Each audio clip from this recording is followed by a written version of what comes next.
मुझे याद है कि एक बार मैं न्यू जर्सी में थी और 6th ग्रेड में जा रही लड़की ने की माँ ने मुझसे कहा कि मेरी बेटी को डिप्रेशन है। मैं तो सुन के हैरान हो गई कि 6th क्लास में जा रही बच्ची को डिप्रेशन कैसे हो सकता है। तो मैंने कहा कि किस कारण। कहते जी हमें तो कुछ बताती नहीं है। आप पूछो। हाँ भाई, ये अच्छी बात है। पैदा तुमने किए हैं, झेले हम। पैदा तुमने किए हैं तो तुम्हें मालूम होना चाहिए, लेकिन तुमको नहीं मालूम। कहते हम तो बहुत बेबस हो गए हैं। हम इसको एक साइकेट्रिस्ट के भी लेके गए, पर ये वहां पर भी खुल के कुछ बोली नहीं। मैं चलो कोई नहीं, आप आए हो तो। भारत के गुरु को सब रोल अदा करने पड़ते हैं, तो हम साइकेट्रिस्ट भी हैं, आयुर्वेदाचार्य भी हैं, ज्योतिष आचार्य भी हैं, और कैरियर कंसल्ट भी करते हैं, मोटिवेशनल स्पीकर भी है। कई बार लोगों की शादियां भी करवा देते। अम, पीछे ये भी हुआ कि कुछ 5-6 सालों से, जब से आयुर्वेद के और चाइनीज एक्यूपंक्चर पे काफ़ी काम आश्रम में हो रहा है, तो उसमें ऐसे भी आए कि शादी हो गई, 4 साल 5 साल हो गए, संतान नहीं हो रही। मैंने कहा अच्छा। तो मैं वो जब नाड़ी परीक्षण करते हैं तो वैद्य ने बताया कि इनके शरीर में ये दिक्कत है, जिस कारण से ये गर्भवती नहीं हो रही हैं। तो उनको कहा तुम रुको, इलाज कराओ। और हुआ ये कि 3 महीना में 4 महीने वो रहे, और दवा भी चल रही है आयुर्वेद की, एक्यूपंक्चर भी चल रहा है, और सुबह शाम आसन प्राणायाम भी चल रहा है। मन भी अच्छा हो रहा है, शरीर भी अच्छा हो रहा है। तो गर्भवती हो गई। तो मतलब अब ये भी कंसल्टेशन जो है हमसे हो रही है, तो अब और फिर योग वेदांत का तो हमारा फोरे है। हमारा मुख्य काम तो यही है ना, शास्त्रों से परिचित कराना, भगवत गीता से परिचित कराना, उपनिषदों से परिचित कराना, आदि गुरु ग्रंथ साहब की वाणी से तुमको परिचित, कबीर, रैदास, मीरा, दादू, रज्जब, इन सब की जो रचनाएं हैं उनके साथ आपको परिचित कराना। पतंजलि योग सूत्र हो या हमारे संतों की वाणी हो। खैर, उस बच्ची से मैंने पूछा और उसने मुझे बताया, और तुम सुन के हैरान होगे कि कारण क्या निकला। कारण ये निकला, कहती मेरी क्लास में सब लड़कियों का बॉयफ्रेंड है, मेरा नहीं है।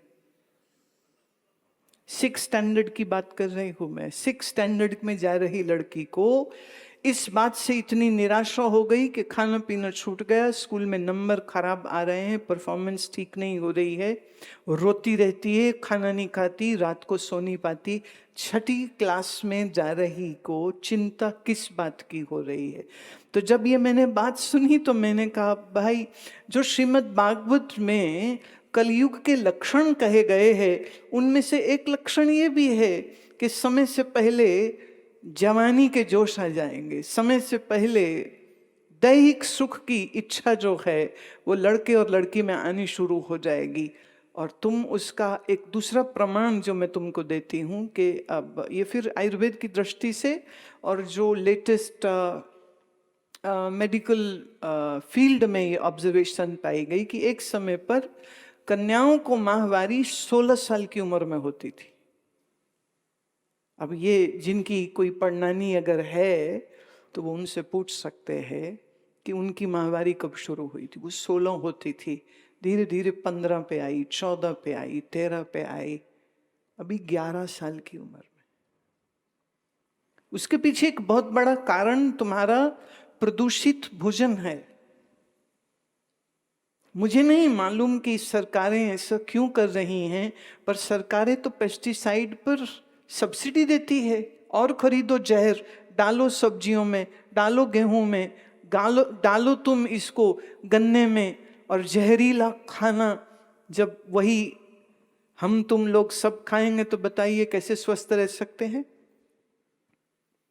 तो पेस्टिसाइड के कारण हमारे जो चीनी है वो दूषित हो गई है, हमारी सब्जियां दूषित हो गई, गेहूं दूषित हो गए, गाय भैंसों को ऑक्सीटोसिन का इंजेक्शन लगाते हैं ताकि ज्यादा दूध आए,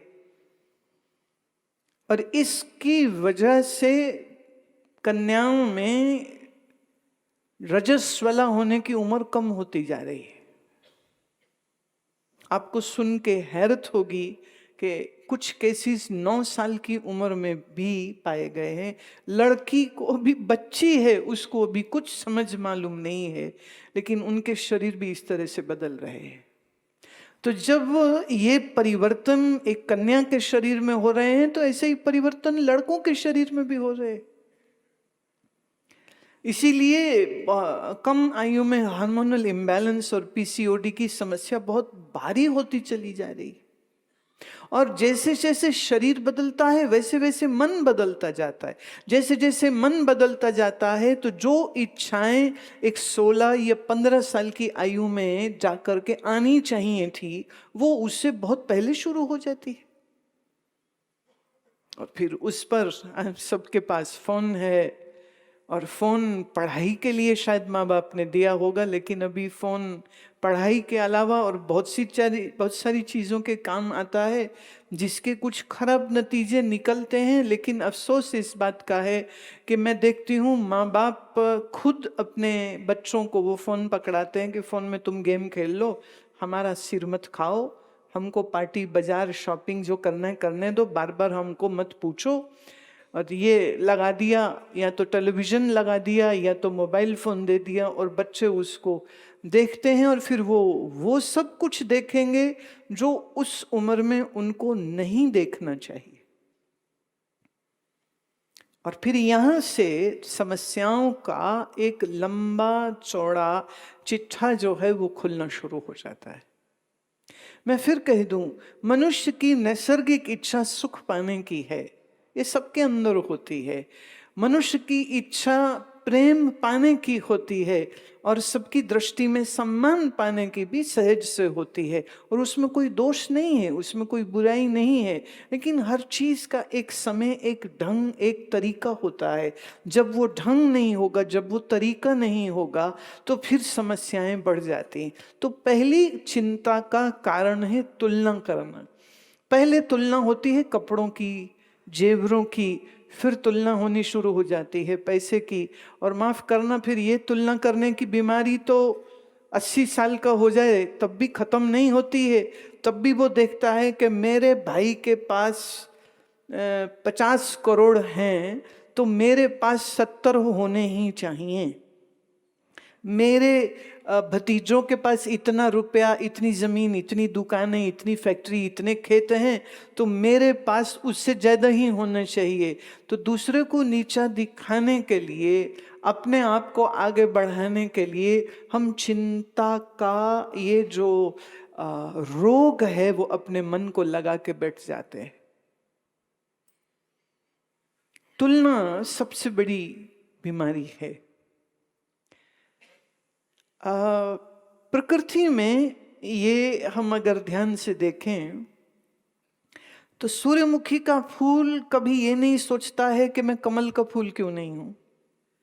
कमल का फूल कभी ये नहीं सोचता है कि मैं गुलाब क्यों नहीं हूं।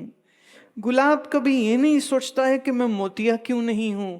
तो मोतिया मोतिया होके खुश है, गुलाब गुलाब होके खुश है, सूर्यमुखी सूर्यमुखी होके खुश है। वो आपस में कोई तुलना नहीं कर रहे हैं।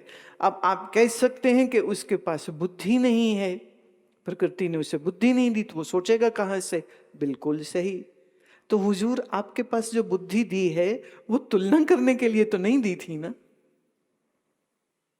वो इसलिए तो नहीं मिली कि तुम दूसरों के साथ हमेशा दौड़ लगाते रहो और सबको नंबर बनाना है और सबको सबसे आगे जाना है और हम पीछे ना रह जाएं। ये दौड़ जो लगी पड़ी है, इस दौड़ ने तुम्हारे दिमाग खराब करके रखे हुए।